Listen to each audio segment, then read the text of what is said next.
Olá, boa noite. O presidente do Senado, Eunício Oliveira, defendeu a criação de um sistema integrado de segurança pública e anunciou a criação de uma comissão especial do Congresso para tratar do tema.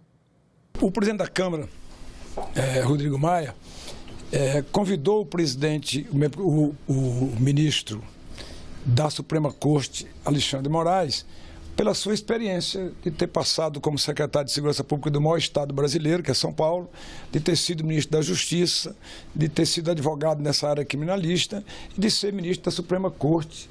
Então, conhecendo todos, né, os meandros dessa questão da segurança pública. E nós combinamos, eu e Rodrigo, que transformaríamos essa comissão em uma comissão do Congresso Nacional para encontrarmos aí uma saída. Por exemplo, recursos oriundos do tráfico de arma e de droga, o rastreamento deles ser facilitado, porque tem regras hoje que impedem esse rastreamento.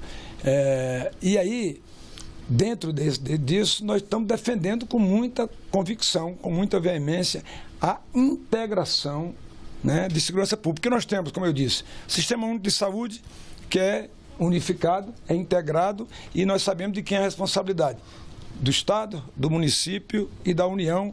E aí tem o fundo, ele é gerido, né, não por uma pessoa, mas por um grupo de pessoas que definem quais as prioridades para a saúde. A mesma coisa acontece com o Fundeb na educação. E na segurança pública no Brasil? Qual é o sistema integrado que nós temos? Nós temos o FUNPEN, que tem recursos que não são alargados, digamos assim, para efeito da sua aplicação. O FUNPEN pode construir penitenciária, pode fazer outras coisas, mas, por exemplo, não pode comprar armas. O Estado do Ceará contratou, se não me falha a memória, 9.000 novos policiais. Mas ele precisa comprar armamento para isso. Nós temos que fazer algo integrado. Por exemplo, o Exército apreende armas poderosas nas fronteiras e essas armas são destruídas. Elas podem perfeitamente ser registradas e doadas para os estados brasileiros. A privatização da Eletrobras é um dos assuntos que vão movimentar o Congresso em 2018. O governo estima receber este ano cerca de 12 bilhões com a transferência do controle da empresa para o setor privado. Mas há resistências, inclusive na base aliada. A Eletrobras é a maior empresa do setor elétrico da América Latina e a 16ª do mundo na área de energia.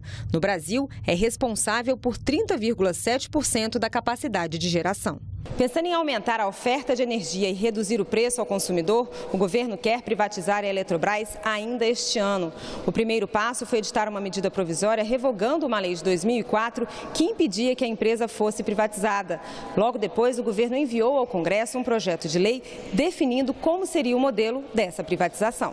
Pela proposta, o governo vai colocar novas ações da empresa à venda. Com isso, abrirá mão do controle da Eletrobras, mas terá a chamada Golden Share, uma ação especial que dá ao governo o direito de veto sobre determinados temas. 2 subsidiárias ficam de fora da privatização: Itaipu, porque é uma hidrelétrica binacional administrada junto com o Paraguai, e a Eletronuclear, porque a Constituição determina que o controle da energia nuclear pertence apenas à União. Em entrevista à repórter Glauciene Lara, durante a abertura dos trabalhos do Congresso Nacional, o ministro-chefe da Casa Civil lembrou que a expectativa inicial de capitalização é de 12 bilhões de reais. Sabemos que vamos capitalizar a Eletrobras e ainda vamos ter a possibilidade de ter recursos a título, sim, de pagamento de outorga para a União. Está uma estimativa de 12 bilhões neste pagamento de outorga. Esse valor pode aumentar porque as empresas que comprarem ações da Eletrobras terão, entre outras obrigações, que contribuir para o fundo do setor elétrico. Também estão previstos investimentos por 30 anos na revitalização do Rio São Francisco. As regras para a privatização das subsidiárias da Eletrobras foram publicadas por meio de uma resolução do governo.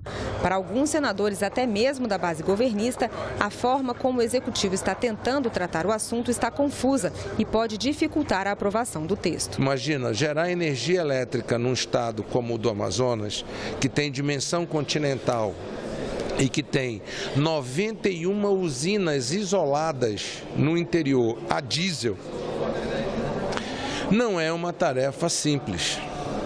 Tem um custo social para gerar essa energia. É preciso compreender como esse custo social seria bancado pelo capital privado. O capital privado não banca custo social. Então, a privatização nessas áreas precisa ter uma análise muito equilibrada com relação ao custo social. Quem vai financiar esse custo social e de que forma? Caso contrário, eu não poderei apoiar a privatização da Amazonas Energia. Os senadores da oposição são contra e argumentam que o Brasil não pode abrir mão desse setor estratégico para a economia brasileira. Aí eu pergunto, qual será a empresa privada que se interessará em distribuir energia elétrica no interior desses estados, sobretudo dos estados do norte, Roraima, Amazonas e Acre, visto que é plenamente deficitário. Eles dizem o seguinte, vão aumentar o custo da energia, mas não tem gente para pagar. Eu sou terminantemente contra, porque a Eletrobras se trata de uma empresa estratégica para o desenvolvimento nacional. Em um país com a dimensão e com as desigualdades regionais como o Brasil, garantir energia pública, fornecimento de energia pública para todos os cidadãos é uma questão, primeiro, de soberania nacional e é uma questão de combate às desigualdades sociais e regionais. A medida provisória que libera a venda da Eletrobras tem que ser votada pelo Congresso até o dia 2 de abril. Caso contrário, perde a validade. O projeto em análise aqui no Senado determina que medicamentos com substâncias proibidas nos esportes tenham uma advertência no rótulo e na bula. É uma tentativa de ajudar atletas a ficarem longe do chamado doping.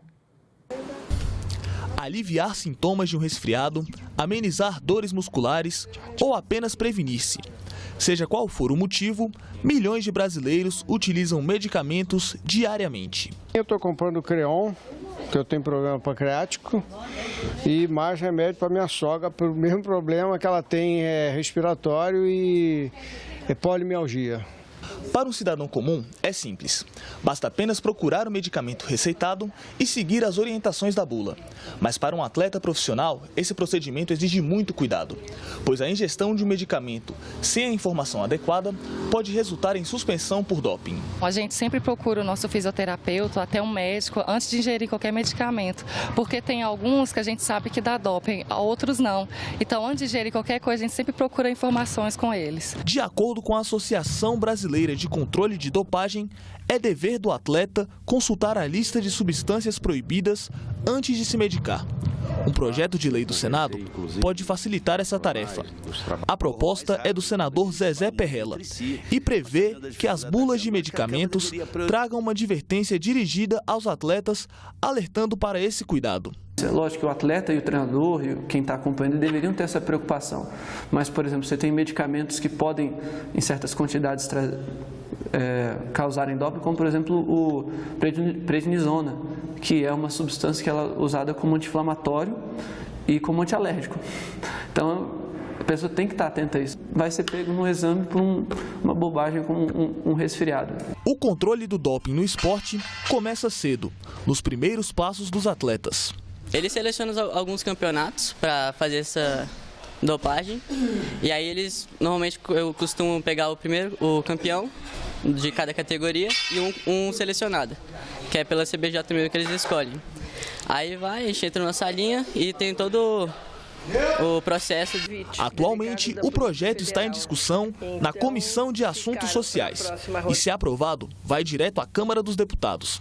Segundo a Associação Brasileira de Controle de Dopagem, 35 atletas estão suspensos de suas atividades por uso de substâncias proibidas. É um projeto muito interessante, vai trazer benefícios para que a pessoa esteja mais atenta a esse detalhe. É muito positivo, porque aí quando a gente for comprar algum medicamento, né, já vai ter lá escrito, porque pode acontecer de eu ser prejudicado por exemplo, numa emergência eu tomar no desespero ali e depois cair num doping. A gente sabendo qual medicamento que a gente pode ingerir sobre o uso do doping, então fica muito mais tranquilo para a gente. Eu fiquei super feliz com isso. E nós ficamos por aqui. Você pode rever as reportagens desta edição na nossa página na internet, senado.leg.br/TV. Muito obrigada pela companhia. Continue sintonizado aqui na TV Senado.